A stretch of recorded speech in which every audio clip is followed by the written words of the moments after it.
नमस्कार जय जगन्नाथ आपण मानकु मो चैनल को अनेक अनेक अभिनंदन।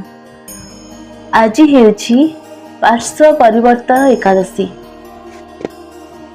भाद्रव मासर शुक्ल एकादशी को पार्श्व परिवर्तन एकादशी बा पद्मा एकादशी भाव आम पालन कर वर्ष को पड़ुथिबा 4 कोटी बड़ एकादशी मध्यरु एही एकादशी अन्यतम। धार्मिक मान्यता अनुजाई एही दिन भगवान विष्णु योग निद्रारे रही निजर पार्श्व परिवर्तन करथांती। एहा फଳରେ भगवान विष्णुंकर स्थान परिवर्तन होइथाय, तेणु एहार एहीपरि नामकरण होइथिबारु कुहाଯାଏ। धार्मिक मान्यता अनुसार एही दिन व्रत उपवास पूजा आदि करिबा द्वारा समस्त पापर मुक्ति मिले एवं गृह कौन प्रकार अशांति रहे नहीं। श्री जगन्नाथ मंदिर में पालित होता द्वादश यात्रा मध्यरु पार्श्व परिवर्तन यात्रा अन्यतम। भाद्रव शुक्ल एकादशी रे एही यात्रा अनुष्ठित होता है। महाप्रभुंकर 4 मास शयन काल 2 मास पार्श्व परिवर्तन करिथांती।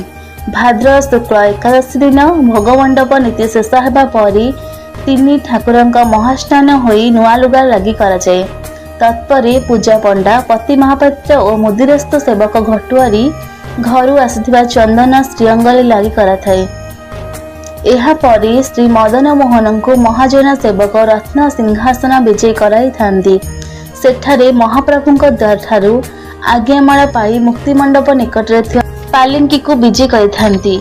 एहा परे विमान बड़ू सेवक उक्त पालिंकीटी को कांधरे बहन करी बड़ देउळर एकथर परिक्रमा करी पुणी मुक्ति मंडप निकटरे रखि थांती।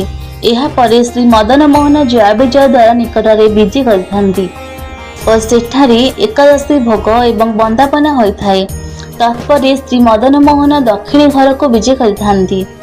संध्या धूप शेष होगा परे अनंत पुरुषोत्तम मंदिर भितरे देउळ पुरोहित पवित्र अधिवास निमंते आचार्य ब्रह्मा बरण होई होम करिथांती।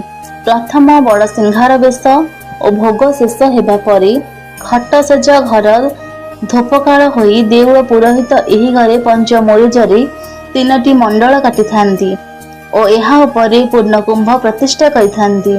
एहा परे भंडार मेकाप एही मंडप उपरे 9टी पवित्र कुर्बंतीमाळ 9 मूर्ति को पतनी घोड़ाई रखिथांती।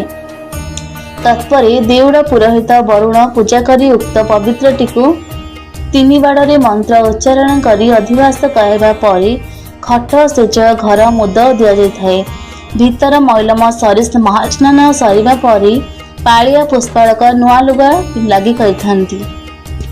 पूजा पंडा पति महापात्र मुद्रास्थ घंट छत्र काहाली रे 3टी रूपा पिंगण रे चंदन विजय कराई ताहा श्रीअंग सर्वांग लगी कराई थांती। एहा परे बल्लभ बड़ सिंहार बेश होई 6 मूर्ति अलंकार लागि हेबा परे घंट छत्र काहाली सह तळोच्छ महापात्र प्रधानी सेवक पटुआर रे बल्लभ बड़ सिंहार भोग छामुको आनी थांती। आज श्रीमंदिर रे 2 थर बड़ सिंहार बेश और भोग होइथाय। 16 उपचार पूजा शेष होई कर्पूर आरती हेबा परे पार्श्व परिवर्तन नीति अनुष्ठित होइथाय। मुदिरस्थ बेहेरा खुंटिया गराबड़ू पालिया मेकाप अखंड मेकाप चढ़ाऊ मेकाप करण सेवक खट सेज उपर को निखुणी माध्यम जाई मुद भांगिबा परे शयन ठाकुर पेड़ा को मुदिरस्थ खोली गराबड़ू ठारू हाथुआणी नहीं नुआ पिंगण रे बेहेरा खुंटिया देइथिबा शुक्ल पुष्प 3 थर पुष्पांजलि देबा परे शयन देवतांका कड़ लेउटाई नीति करा जाइथाय। एही समय मुदिरस्थ बंदापना करिथांती। एहा परे पेड़ा बंद करी दुआर मान मुद देई तळको ओल्हाई आसिथांती। रत्न सिंहासनस्थ श्रीजीव मानकु लागि होइथवा 6 मूर्ति स्वर्ण अलंकार मैलम करा जाई बिड़िया और घसा पाइड मणहि करा जाई खटहेज विजय पूर्वक पहुड़ होइथाय। पार्श्व परिवर्तन एकादशीर महात्मा युधिष्ठिर उवाच पचारुछंती पंडुसुत हे प्रभु अनादि अच्युत भाद्रव शुक्ल एकादशी कहंतु नाम विधस्ति एथिरे केउ देव पूजा करी ही देव देव राजा। श्रीकृष्ण उवाच कृष्ण कहंती नृप शृण कहिबा आश्चर्य कथन नारद पचारती ब्रह्मा कहि थिले जा महिमा। नारद उवाच हे चतुर्मुख पद्मजोनि पचारे चरण प्रणामी। भाद्रव शुक्ल एकादशी तनाम कहतु विशेषी। जानी यार विधि मान करिबा विष्णु आराधना। ब्रह्मा उवाच तुम्बे वैष्णव मुनिश्रेष्ठ ए प्रश्न उत्तर गरिष्ठ। हरिवासरु बड़ होई तिनि लोकरे व्रत नाही। पद्म नाम विख्यात भाद्रव एकादशी शीत। पूजा एथिरे ऋषिकेश व्रते जे उत्तम विशेष। कहिबा पौराणिक कथा शुणिले जीव भव व्यथा। एहाको शुणिले जीवर हुई महापाप दूर। मांधाता नामे राजा ऋषि अटंती सेहि सूर्यवंशी। श्री सत्यस्कंध चक्रवर्ती प्रतापवंत धर्ममती। औरस पुत्र परी प्रजा पालन कले धर्म राजा। हेले राज्य सुखी लोक नहिला दुर्भिक्ष नरक। जहिरे আজি व्याधि नाही चोर मानक भय नाही। धनम धन्य समुन्नत हेले समस्ते पुण्यवंत। न्याय अर्जित जेते धन भंडारे रखिले राजन। जे जहा आश्रमर धर्मे रखिले प्रजा निज कर्मे। मांधाता पानरे मही कामधेनुर स्तंभ होई। अभीष्ट सुख मान हेले प्रजाए आनंदे रहिले। पुणी प्राकांते कर्म एक घटिला आनिश विपाक। हेला से देशे अनावृष्टि 3 बरस शस्य नष्टि। शस्य न पाई प्रजा कूल क्षुधरे होइले आकुल। स्वहस्त धानी बसत्कार वेदाध्ययन देवादूर। एथि अभाव पीड़ा होई प्रजाए राजा आगे कही। हे नृप आमे वाक्य शुण क्षुधरे हेला पीड़ा जन। आंब को विज्ञ जन माने नारदे बोलती पुराणी। तहिरे करती आयन तेणुए जने नारायण।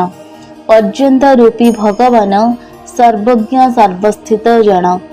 तेहि जे वृष्टि की करंती वृष्टिरु अन्नर संभूति। अन्नरु प्राणी माने जात ए समस्त शास्त्र मत।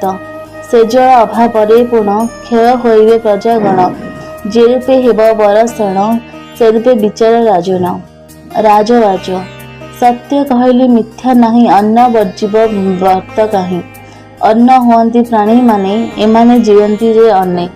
शास्त्र रे वचन एमंत पुराणे होइछि कथित। नृप्र मानंकु अप्रचार प्रजाए बुद्धि रे विचार। तथापि तुम प्रिय पाई करिबी व्यवसाय मोहि। एमंत कही नरपति धाता को करिणा विनती। संगे नीण अल्पजन ऋषि आश्रमे गले पुण। तापस मानक आश्रित भ्रमिले आश्रमे पतत। देखिले अंगिसर मुनि तेजत ब्रह्म तेज घेनी। तेजे विराजे तपध्वनि केबा द्वितीय पद्मजोनि। होई आनंदे नरपति बाहन ओह्लै झटति। अंजलि करे नृपवर मुनि को कले नमस्कार। सची वचन पूर्व परी आनंदे होइण पचारि। नृप को सप्त अंगी हेले राजकुशल पचारिले। कर कुशल निवेदन कहिले अनामय जान। आसन अर्घ्य पाई नृप बसिले मुनि समीप। कहिले मुनि पचारते एथि आसिले से केमंते। राजवाच हे मुनि धर्म विधि चाहे पालन करी अछि मोहि। पृथ्वी अनावृष्टि हेला कि हेतु विदित नहिला। हेतु जानिले प्रतिकार कहंती कह मुनीश्वर। संदेह छेद मोर साई तुम समीपे आइलय। जोग बलरे कह जति प्रजा को रखी करे मति। इति श्री ब्रह्मवैवर्त पुराणे भाद्र शुक्ल पद्म एकादशी महात्म्ये।